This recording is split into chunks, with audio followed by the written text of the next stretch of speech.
Hello student, good evening. मैं doctor Surendra Kumar. आज मैं आप लोगों को इग्नू द्वारा आयोजित एग्ज़ाम जून 2024 के तहत इम्पॉर्टेंट क्वेश्चन देने जा रहा हूं। आज मैं आप लोगों को एमए इन हिस्ट्री का एमएचआई 8 का इम्पॉर्टेंट क्वेश्चन देने जा रहा हूं। सबसे पहले ये जानना है आप लोगों को कि एमएचआई 8 में पढ़ना क्या है। तो एमएचआई 8 में पढ़ना है आप लोगों को भारत में पारिस्थितिकी एवं पर्यावरण का इतिहास। भारत में पारिस्थितिकी एवं पर्यावरण का इतिहास, ये आपको 8 क्रेडिट का पेपर है।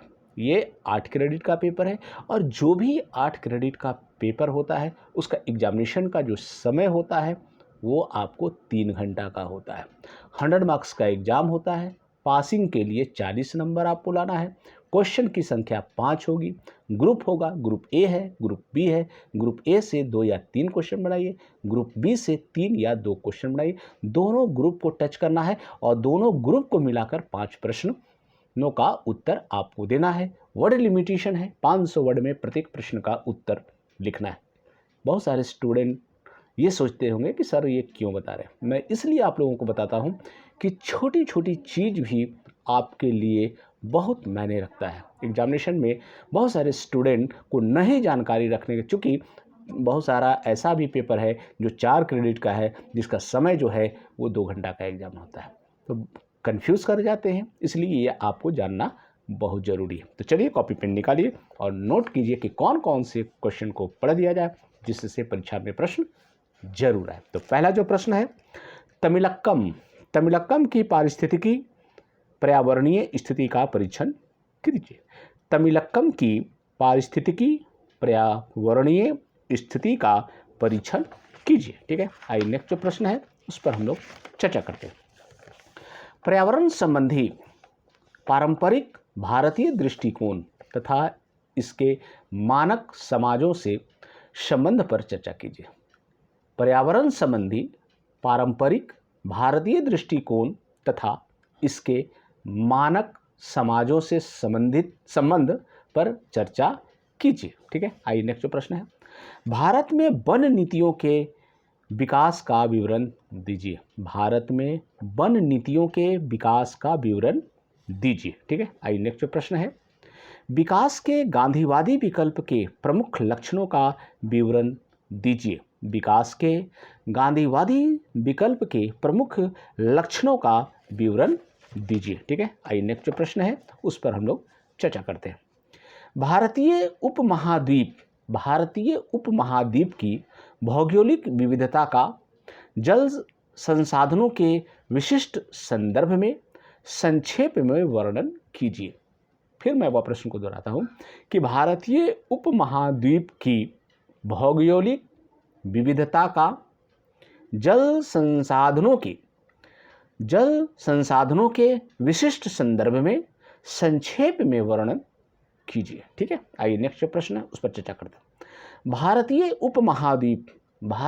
उपमहाद्वीप में आरंभिक कृषि के क्षेत्रीय विचरण पर एक टिप्पणी लिखिए। भारतीय उपमहाद्वीप में आरंभिक कृषि के क्षेत्रीय विचरण पर एक टिप्पणी लिखिए। ठीक है, आइए नेक्स्ट प्रश्न है, जल के एक संसाधन के रूप में उपयोग की ऐतिहासिक प्रथाओं का विश्लेषण कीजिए। जल के एक संसाधन के रूप में उपयोग की ऐतिहासिक प्रथाओं का विश्लेषण कीजिए। ठीक है, आइए नेक्स्ट जो प्रश्न है उस पर हम लोग चर्चा करते हैं। ठीक है, भारत में औपनिवेशिक नीतियों ने प्राकृतिक संसाधनों के उपयोग की प्रथाओं को पुनर्परिभाषित किया। समीक्षा कीजिए। भारत में औपनिवेशिक नीतियों ने प्राकृतिक संसाधनों के उपयोग की प्रथाओं को पुनर्परिभाषित किया। समीक्षा कीजिए। ठीक है, आइए नेक्स्ट प्रश्न है, आधुनिक विश्व में विकास की अवधारणा पर एक बहुचर्चित विषय है।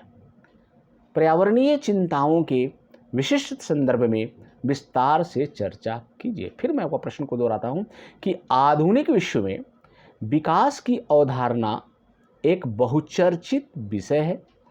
पर्यावरणीय चिंताओं के विशिष्ट संदर्भ में विस्तार से चर्चा कीजिए। ठीक है, आइए नेक्स्ट जो प्रश्न है उस पर चर्चा करते हैं। जैव विविधता ह्रास एक वैश्विक चिंता का विषय है। जैव विविधता ह्रास एक वैश्विक चिंता का विषय है। जैव विविधता संरक्षण के वैश्विक उपायों के प्रकाश में इस कथन की समीक्षा कीजिए। जैव विविधता ह्रास एक वैश्विक चिंता का विषय है। जैव विविधता संरक्षण के वैश्विक उपायों के प्रकाश में इस कथन की समीक्षा कीजिए। ठीक है, आइए नेक्स्ट प्रश्न है। भारत में भूदृश्य की विविधता पर टिप्पणी लिखिए। भारत में भूदृश्य की विविधता पर टिप्पणी लिखिए। ठीक है, आइए नेक्स्ट प्रश्न है। भारतीय उपमहाद्वीप में प्रारंभिक कृषि के क्षेत्रीय विस्तार पर टिप्पणी लिखिए। भारतीय उपमहाद्वीप में प्रारंभिक कृषि के क्षेत्रीय विस्तार पर टिप्पणी लिखिए। ठीक है, आइए नेक्स्ट प्रश्न है। सिंधु घाटी सभ्यता के अंतर्गत कृषि शैली का परीक्षण कीजिए। सिंधु घाटी सभ्यता के अंतर्गत कृषि शैली का परीक्षण कीजिए। ठीक है, नेक्स्ट जो प्रश्न है उस पर चर्चा करते हैं। पूर्व औपनिवेशिक काल तक जल प्रबंधन के तरीकों में हुए परिवर्तनों को उजागर कीजिए। पूर्व औपनिवेशिक काल से औपनिवेशिक काल तक जल प्रबंधन के तकनीक में हुए परिवर्तनों को उजागर कीजिए। ठीक है, नेक्स्ट जो प्रश्न है।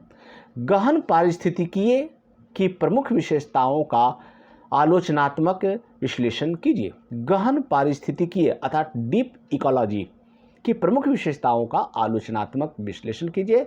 एंड लास्ट जो प्रश्न है, आज के समय में पर्यावरणीय समस्याओं के लिए गांधीवादी दर्शन की सार्थकता पर टिप्पणी लिखिए। ये मैंने देखा है कि बराबर प्रश्न आया है। आज के समय में पर्यावरणीय समस्याओं के लिए गांधीवादी दर्शन की सार्थकता पर टिप्पणी लिखिए। मैंने 15-16 प्रश्न आप लोगों को दिया है। मुझे आशा है, पूर्ण विश्वास है कि परीक्षा में इससे प्रश्न जरूर आएंगे। एक चीज़ मैं बता दूं कि आप लोग एग्ज़ाम बहुत ही अच्छे ढंग से लिखिए, नर्वस होने की आवश्यकता नहीं है। देखिए, क्वेश्चन पर थोड़ा समय देंगे, समझेंगे क्वेश्चन क्या कह रहा है, उसके बाद ही आप आंसर लिखना चालू करेंगे। थैंक यू, धन्यवाद।